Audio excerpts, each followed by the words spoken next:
ஆளுநரால் புறக்கணிக்கப்பட்டிருக்கிறது. அதற்கு அவர் சொல்லியிருக்கிற காரணம் வியப்பாக இருக்கிறது. அவர் ஆளுநராக பொறுப்பேற்ற நாளிலிருந்து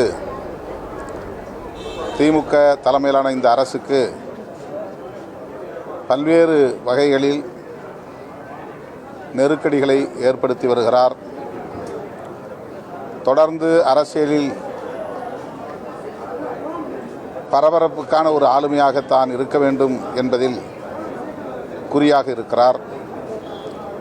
தமிழ்நாட்டு மரபு முதலில் தமிழ்த்தாய் வாழ்த்து, நிகழ்ச்சிகள் நிறைவு பெறுகிற போது தேசிய கீதம் என்றுதான் இசைத்து வருகிறோம், கடைபிடித்து வருகிறோம். இது அனைவரும் அறிந்த ஒரு வெளிப்படையான உண்மை. ஆனால் நம்முடைய ஆளுநர் அவர்கள் இந்த மரபை மாற்றும்படி வற்புறுத்துவது ஏற்புடையதல்ல.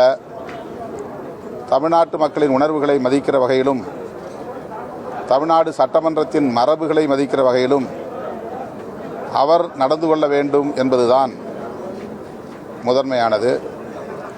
ஆனால் அவர் அரசமைப்பு சட்டத்தை, தேசிய கீதத்தை சட்டமன்றத்திலே அவமதித்து விட்டோம் என்று அறிவிப்பு செய்வது அதிர்ச்சி அளிக்கிறது. அப்படி ஒரு உள்நோக்கத்தோடு தமிழ்நாடு அரசு அல்லது தமிழ்நாடு சட்டமன்றம் நடந்து கொள்ள வேண்டிய தேவை ஏதும் இல்லை. தேசிய கீதத்தை எந்த நிகழ்வாக இருந்தாலும் அரசு நிகழ்வுகளில் இறுதியாகத்தான் இசைத்து வருகிறோம் என்பதை முதலில் அவர் தெரிந்து கொள்ள வேண்டும். அதையே இன்னும் அவர் அறிந்திராமல் இருப்பது அதிர்ச்சி அளிக்கிறது. அல்லது அறிந்தும் வேண்டுமென்றே அதை பிரச்சனையாக்குவது கண்டிக்கத்தக்கது. ஆளுநரின் இந்த போக்கு தமிழ்நாடு சட்டமன்ற மரபை அவமதிக்கிற செயல். அதனை விடுதலை சிறுத்தைகள் கட்சி கண்டிக்கிறது.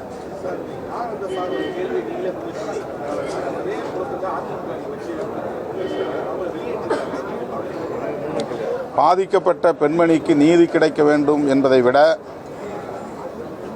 இதை அரசியல் செய்து ஆதாயம் தேட வேண்டும் என்பதில் குறியாக இருப்பது ஏற்புடையதல்ல. சொல்லப்போனால் இது பாதிக்கப்பட்ட பெண்ணுக்கு எதிரான ஒரு நடவடிக்கை. எதிர்க்கட்சிகள், அதிமுக உள்ளிட்ட சில எதிர்க்கட்சிகள் இதனை தங்களின் ஆதாய நோக்கிலே கையாளுவது வருத்தம் அளிக்கிறது, அதிர்ச்சி அளிக்கிறது. அண்ணா பல்கலைக்கழக மாணவி விவகாரத்தில் உடனடியாக குற்றம் சாட்டப்பட்ட ஒருவர் கைது செய்யப்பட்டிருக்கிறார். அவர் தற்போது குண்டர் தடுப்பு காவலிலும் சிறைப்படுத்தப்பட்டிருக்கிறார். இந்த நிலையில் புலன் விசாரணையை நடத்துவதற்கென்று உயர்நீதிமன்றமும் சிறப்பு புலனாய்வு குழுவை அமைத்திருக்கிறது.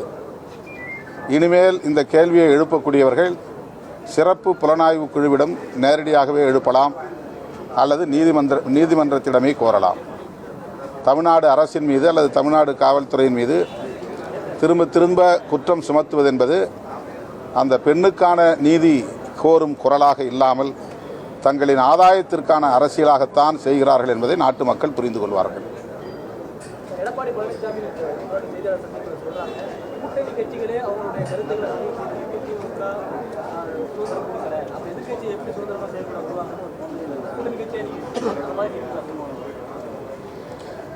விடுதலை சிறுத்தைகள் கட்சி ஆளும் கட்சி கூட்டணியில் இருக்கிற சூழலில் ஒரு எதிர்க்கட்சியைப் போல செயல்பட முடியாது. தோழமை கட்சியாகத்தான் செயல்பட முடியும். அப்படித்தான் செயல்பட வேண்டும்.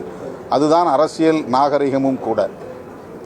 அந்த வகையிலே நாங்கள் ஒரு தோழமை கட்சியாக, அதே நேரத்தில் மக்கள் பிரச்சனைகளை வலுவாக பேசுகிற கட்சியாக, பாதிக்கப்படுகிற மக்களுக்கான நீதியை கோருகிற கட்சியாக இயங்கி வருகிறோம்.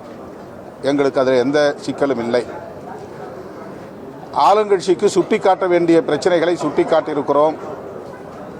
கண்டிக்க வேண்டிய பிரச்சனைகளை அவ்வப்போது நாங்கள் பொதுவெளியிலே கூட கண்டித்திருக்கிறோம்.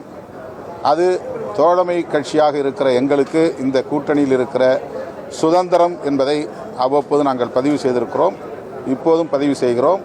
எங்கள் சுதந்திரத்தில் கூட்டணி என்கிற பெயரில் ஆளும் கட்சி எப்போதும் தலையிட்டதில்லை.